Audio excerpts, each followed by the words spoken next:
Welcome back to Kitchens of Toronto. So far, you've been introduced to food from Hungary, Haiti, and Nigeria. For this week's episode, I'm taking you away from mouth-watering dishes and bringing you back to your childhood. So, let's get started. Take a moment to imagine this with me. It's a sunny summer day. The sun is blazing, sweat dripping down your face, and you need something to cool you down a bit. So, you grab for some water or some Freezies. Let me introduce you to Geladona, a Brazilian artisanal Freezie catering company by the lovely duo Marie and Flor. What started off as a side gig of selling Freezies to friends and family has now flourished into a booming business that's bringing a little taste of Brazil to Toronto. We decided to create this company as I lost my job due to the COVID times, and I'm a musician and cultural producer. So I lost all my jobs, and I remember bringing those Freezie bags from back home. Whenever I will throw a party, we will make those Freezies for people to remind of home. Yes, so because my parties used to be totally like Brazilian themed. So we're like, what else are we missing? We have feijoada, we have all the sweets, the savory stuff, but we're missing something else when we're outside. And then we're like, Freezies. So I brought it from back home 4 years ago. So I had those bags, and I was totally out of money, and I asked a friend of mine, if I make some Freezies, would you buy it? She's like, yeah, for sure. So I keep asking my friends, if I make it, would you buy it? They're like, yeah, for sure. And then when we saw, like, we were selling to a bunch of friends, and they were loving and asking for more and more and more. And then we're like, maybe we should do something more even, you know, like bringing our culture with the art. For example, this is made by a Brazilian artist that lives in Toronto too, the cart, Bruno Smoky. So we wanted to bring all like these different elements from our culture together. They have over 30 flavors, some of which are cream-based and some which are made from tropical fruits that can be found in Brazil and other parts of South America.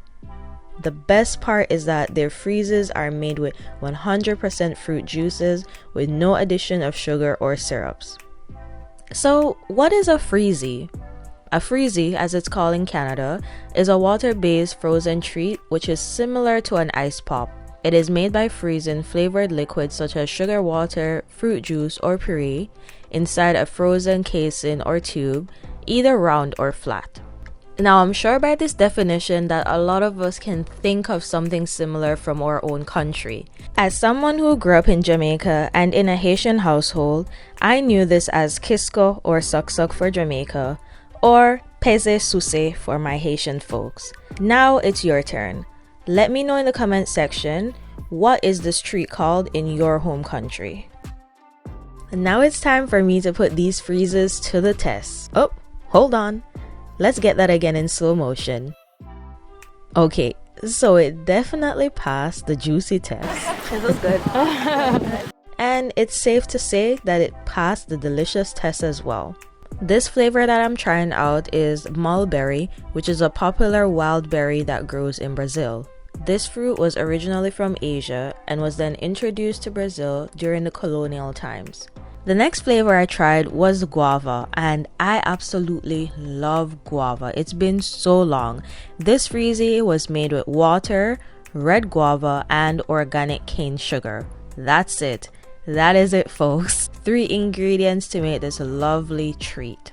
Okay, Maggie, Earth to Maggie. Yeah, it looks like I'm zoning out a bit there. Let's take a commercial break. This episode was sponsored by Wow Sorrel, freshly brewed sorrel with many health benefits made from natural ingredients including water, dried sorrel, and fresh ginger. Who said that you had to wait till Christmas to have you some sorrel? Now you can have it all year round. Wow Sorrel for true. Now available in select store locations. For more details, see the description box below. Coming up, find out what my top picks will be for this week's episode. Many Freezies later, I decided to try out one of their cream-based ones. The one that I tried was a sweet corn flavor.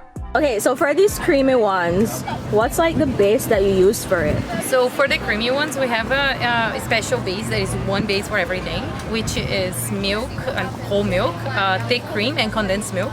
And then we add the flavors to that. So the sweet corn one, we add sweet corn to that and we blend it. For the Oreo one, we like break the Oreo and put inside. The Oreo is the only one that has gluten because of the Oreo. And for Nutella one, we put Nutella around.